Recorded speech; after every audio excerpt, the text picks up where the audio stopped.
नमस्कार, मैं हूं निकिता और आप देख रहे हैं सत्य हिंदी। एक नजर डालते हैं अब तक की सुर्खियों पर। पश्चिम बंगाल में पीएम मोदी की रैली में शामिल होने जा रहे 4 बीजेपी समर्थकों की मौत। महुआ मोइत्रा बोली, नरेंद्र मोदी के अहंकार के सामने एक भयानक त्रासदी को तपा दिया गया। खराब मौसम के कारण प्रधानमंत्री ने नादिया की रैली को वर्चुअली संबोधित किया। अब खबर को विस्तार से समझते हैं। टीएमसी सांसद महुआ मोइत्रा ने आरोप लगाया है कि पश्चिम बंगाल में पीएम मोदी की रैली में शामिल होने जा रहे 4 बीजेपी समर्थकों की ट्रेन से टक्कर में मौत हो गई। महुआ मोइत्रा ने एक्स पर लिखा कि नरेंद्र मोदी के अहंकार के सामने एक भयानक त्रासदी को दबा दिया गया। आज राना घाट में पीएम की रैली के लिए बीजेपी के समर्थकों को दूर मुर्शिदाबाद से लाया गया था। रैली रेलवे लाइन के पास थी। शौच के लिए गए 4 लोगों की तहेरपुर के पास 31814 टाउन लोकल ट्रेन से कटकर मौत हो गई। बीजेपी ने इस घटना को नजरअंदाज किया, पूरी तरह ब्लैकआउट किया और रैली आगे भी जारी रखी। बता दें कि प्रधानमंत्री मोदी शनिवार को पश्चिम बंगाल और असम के दौरे पर थे, लेकिन खराब मौसम के कारण वे बंगाल नहीं पहुंच सके और नादिया की रैली को उन्होंने वर्चुअली संबोधित किया। शशि थरूर ने बांग्लादेश में मौजूदा हालात पर जताई गहरी चिंता। शशि थरूर ने बांग्लादेश की अंतरिम सरकार से की अपील। थरूर बोले, आगामी चुनाव से पहले बढ़ती हिंसा लोकतंत्र के लिए बुरा संकेत है। दरअसल कांग्रेस सांसद शशि थरूर ने बांग्लादेश में मौजूदा हालात पर गहरी चिंता जताते हुए अंतरिम सरकार से ठोस कदम उठाने की अपील की है और साथ ही कुछ सुझाव भी दिए हैं। गुरुवार को भड़की हिंसा के दौरान ढाका में 2 अखबारों के दफ्तरों समेत कई इमारतों पर हमले किए गए और भारतीय उच्च आयोग को भी निशाना बनाया गया, जबकि एक हिंदू युवक की पीट कर हत्या कर दी गई। इस पर शशि थरूर ने एक्स पर लिखा कि सरकार की ओर से हत्या की निंदा सराहनीय है, लेकिन सवाल यह है कि दोषियों को सजा दिलाने के लिए क्या कार्रवाई की जा रही है। उन्होंने मीडिया संस्थानों प्रथम आलो और डेली स्टार पर हमलों को प्रेस की आजादी और बहुलवाद पर सीधा हमला बताया। फरवरी में होने वाले चुनावों से पहले बढ़ती हिंसा को थरूर ने लोकतंत्र के लिए बुरा संकेत करार दिया और पत्रकारों व कूटनीतिक मिशनों की सुरक्षा तथा शांति बहाल करने पर जोर दिया। बांग्लादेश में हिंदू युवक की पीट कर हत्या। बांग्लादेश हिंसा पर प्रियंका गांधी ने भारत सरकार से की ये अपील। प्रियंका गांधी ने कहा कि भारत सरकार को इस पर संज्ञान लेना चाहिए। दरअसल बांग्लादेश में धर्म का अपमान करने के आरोप में भीड़ ने गुरुवार को एक हिंदू युवक की पीट कर हत्या कर दी थी। इसे लेकर भारत की मुख्य विपक्षी पार्टी कांग्रेस की नेता प्रियंका गांधी ने भारत सरकार से संज्ञान लेने की मांग की है। उन्होंने इस घटना पर दुख जताया और इसे मानवता के खिलाफ अपराध बताया। उन्होंने एक्स पर लिखा कि बांग्लादेश में हिंदू युवक दीपू चंद्र दास की भीड़ द्वारा बर्बरतापूर्ण हत्या का समाचार अत्यंत चिंताजनक है। किसी भी सभ्य समाज में धर्म, जाति, पहचान आदि के आधार पर भेदभाव, हिंसा और हत्या मानवता के खिलाफ अपराध है।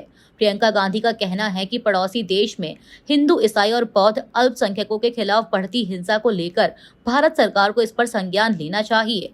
बता दें कि बांग्लादेश के मेमनसिंह जिले के भालुका में धर्म का अपमान करने के आरोप में भीड़ ने एक हिंदू युवक को पीट कर मार डाला। युवक को पीट कर मार डालने के बाद उसके शव को एक पेड़ से बांधकर आग लगा दी गई। बांग्लादेश में हिंदू युवक की हत्या के मामले में 7 आरोपी गिरफ्तार। मोहम्मद यूनुस बोले, दोषियों के खिलाफ सख्त कार्रवाई की जाएगी। बांग्लादेश में अल्पसंख्यकों की सुरक्षा को लेकर उठ रहे गंभीर सवाल। बांग्लादेश में हिंदू युवक की पीट कर हत्या के मामले में 7 आरोपियों को गिरफ्तार किया गया है। बांग्लादेश की अंतरिम सरकार के मुख्य सलाहकार मोहम्मद यूनुस ने बयान जारी कर कहा कि दोषियों के खिलाफ सख्त कार्रवाई की जाएगी और कानून अपना काम करेगा। यह मामला सामने आने के बाद बांग्लादेश में अल्पसंख्यकों की सुरक्षा को लेकर गंभीर सवाल खड़े हो गए हैं। वहीं भारत में भी इस घटना पर चिंता जताई गई है। बांग्लादेश हिंसा पर यूएन ने दी चेतावनी। यूएन बोला, हिंसा और बदले से हालात बिगड़ेंगे। यूएन ने पारदर्शी और निष्पक्ष जांच की मांग की। इनकिलाब मंच के उभरते नेता शरीफ उस्मान हादी के पार्थिव शरीर के देश लौटने के बाद संयुक्त राष्ट्र मानवाधिकार प्रमुख वोल्कर टर्क ने उनकी हत्या की पारदर्शी और निष्पक्ष जांच की मांग की है। वोल्कर टर्क ने कहा कि हिंसा, बदला और प्रतिशोध से हालात और बिगड़ेंगे और समाज में दरार और गहरी होगी। बिहार हिजाब विवाद, महिला डॉक्टर को झारखंड सरकार का खुला ऑफर। सरकार ने 3 लाख रुपए मासिक वेतन वाली सरकारी नौकरी की पेशकश की। मनचाही पोस्टिंग और सरकारी फ्लैट देने का भी ऑफर। बिहार में हिजाब विवाद के बाद चर्चा में आई मुस्लिम महिला डॉक्टर नुसरत परवीन को झारखंड सरकार ने बड़ी पेशकश की है। झारखंड के स्वास्थ्य मंत्री डॉक्टर इरफान अंसारी ने नुसरत को 3 लाख रुपए मासिक वेतन वाली सरकारी नौकरी, मनचाही पोस्टिंग और सरकारी फ्लैट देने का ऑफर दिया है। उन्होंने कहा कि झारखंड में नुसरत को पूर्ण सुरक्षा और सम्मानजनक कार्य वातावरण उपलब्ध कराया जाएगा। बता दें कि नुसरत को बिहार में ड्यूटी ज्वाइन करनी है, लेकिन हिजाब विवाद के बाद वह पिछले 4 दिनों से कॉलेज नहीं गई हैं। इस मामले को लेकर विपक्ष ने बिहार के मुख्यमंत्री नीतीश कुमार को घेरा है। इसी कड़ी में झारखंड मुक्ति मोर्चा ने कहा कि बिहार में महिला डॉक्टर के साथ हुई घटना अमानवीय और शर्मनाक है और हिजाब खींचना संविधान व इंसानियत का अपमान है। मायावती ने नीतीश कुमार के हिजाब खींचने वाले वीडियो पर दी तीखी प्रतिक्रिया। मायावती बोली, मामला बहुत पहले ही सुलझ जाना चाहिए था। अच्छा होगा मुख्यमंत्री इस घटना के लिए पश्चाताप कर लें। बसपा प्रमुख मायावती ने बिहार के मुख्यमंत्री नीतीश कुमार द्वारा एक मुस्लिम महिला डॉक्टर का हिजाब हटाने के विवाद पर तीखी प्रतिक्रिया देते हुए इस घटना को महिला सुरक्षा और सम्मान से जुड़ा गंभीर मामला बताया है। एक्स पर जारी एक बयान में उन्होंने कहा कि बिहार के मुख्यमंत्री नीतीश कुमार द्वारा डॉक्टरों को नियुक्ति पत्र वितरण के सार्वजनिक कार्यक्रम में एक मुस्लिम महिला डॉक्टर का हिजाब हटाने का मामला सुलझने की बजाय खासकर मंत्रियों आदि की बयानबाजी के कारण विवाद का रूप लेकर यह लगातार तूल पकड़ता ही जा रहा है, जो दुखद और दुर्भाग्यपूर्ण है। जबकि यह मामला पहली नजर में ही महिला सुरक्षा और सम्मान से जुड़ा होने के कारण माननीय मुख्यमंत्री के सीधे हस्तक्षेप से अब तक सुलझ जाना चाहिए था, खासकर तब जब कई जगहों पर ऐसी अन्य वारदातें भी सुनने को मिल रही हैं। अच्छा होगा कि मुख्यमंत्री इस घटना को सही नजरिए से देखते हुए इसके लिए पश्चाताप कर लें और कड़वे होते जा रहे इस विवाद को यहीं पर खत्म करने की कोशिश करें। कर्नाटक सत्ता संघर्ष पर डिप्टी सीएम शिव कुमार का ताजा बयान। शिव कुमार बोले, हाईकमान ने हम दोनों को कुछ बताया है। बुलाए जाने पर हम दोनों दिल्ली जाएंगे और हाईकमान से मिलेंगे। कर्नाटक के मुख्यमंत्री सिद्धरमैया और उप मुख्यमंत्री डीके शिव कुमार में चल रहे सत्ता संघर्ष के बीच शनिवार को डिप्टी सीएम शिव कुमार ने कहा कि कांग्रेस हाईकमान ने दोनों नेताओं को बताया है कि इस मामले पर चर्चा के लिए उन्हें दिल्ली कब बुलाया जाएगा। उन्होंने कहा कि बुलाए जाने पर वे दोनों दिल्ली जाएंगे और हाईकमान से मिलेंगे। समाचार एजेंसी पीटीआई के मुताबिक शिव कुमार ने कहा कि मैं आपको बताऊंगा, मैं आपको बताए बिना कुछ नहीं करूंगा, मैं आपसे छिपकर नहीं जाऊंगा। उन्होंने कहा कि उन्होंने यानी हाईकमान ने हम दोनों को कुछ बताया है और फोन पर हम दोनों को बताया है कि वे हमें कब बुलाएंगे और हम दोनों जाएंगे। 36 पूर्व जजों ने जस्टिस स्वामीनाथन पर महाभियोग चलाने की आलोचना की।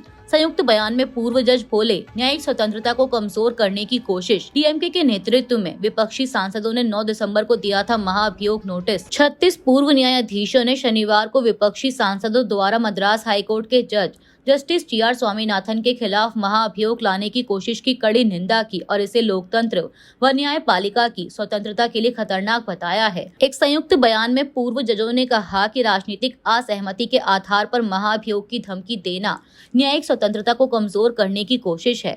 यह विवाद जस्टिस स्वामीनाथन के 1 दिसंबर के आदेश के बाद उठा, जिसमें उन्होंने मदुरई के तिरुपरन कुंद्रम मंदिर में दीप स्तंभ पर कार्तिकेय दीपम जलाने का आदेश दिया था, जो एक दरगाह के पास स्थित है, और कहा था कि इससे पास की दरगाह या मुस्लिम समुदाय के अधिकार प्रभावित नहीं होंगे। इसके बाद 9 दिसंबर को डीएमके के नेतृत्व में विपक्षी सांसदों ने लोकसभा स्पीकर को महाअभियोग का नोटिस दिया था। T20 वर्ल्ड कप 2026 के लिए बीसीसीआई ने भारतीय टीम का ऐलान किया। T20 वर्ल्ड कप 2026 में शुभमन गिल टीम से बाहर। अजीत अगरकर ने गिल को T20 टीम से बाहर करने का कारण बताया। भारतीय क्रिकेटर शुभमन गिल को T20 वर्ल्ड कप टीम से बाहर कर दिया गया है। चीफ सेलेक्टर अजीत अगरकर ने शुभमन गिल के हालिया कम रन और कॉम्बिनेशन की मजबूरियों को T20 वर्ल्ड कप के लिए भारत की टीम से बाहर किए जाने का कारण बताया। भारतीय टीम की घोषणा के लिए प्रेस कॉन्फ्रेंस में अगरकर ने कहा कि हम जानते हैं कि वह कितने क्वालिटी प्लेयर हैं, लेकिन शायद इस समय थोड़े रन कम हैं। उन्होंने कहा कि जब आप 15 खिलाड़ियों को चुनते हैं तो किसी न किसी को बाहर होना पड़ता है और दुर्भाग्य से इस समय गिल हैं। अभी के लिए इतना ही। बाकी की देश दुनिया की बड़ी खबरों के लिए जुड़े रहिए सत्य हिंदी के साथ। Copyright disclaimer under Section 107 of the Copyright Act 1976. Allowance is made for fair use for purposes such as criticism, comment, news reporting, scholarship, and research. Fair use is a use permitted by copyright statute that might otherwise be infringing.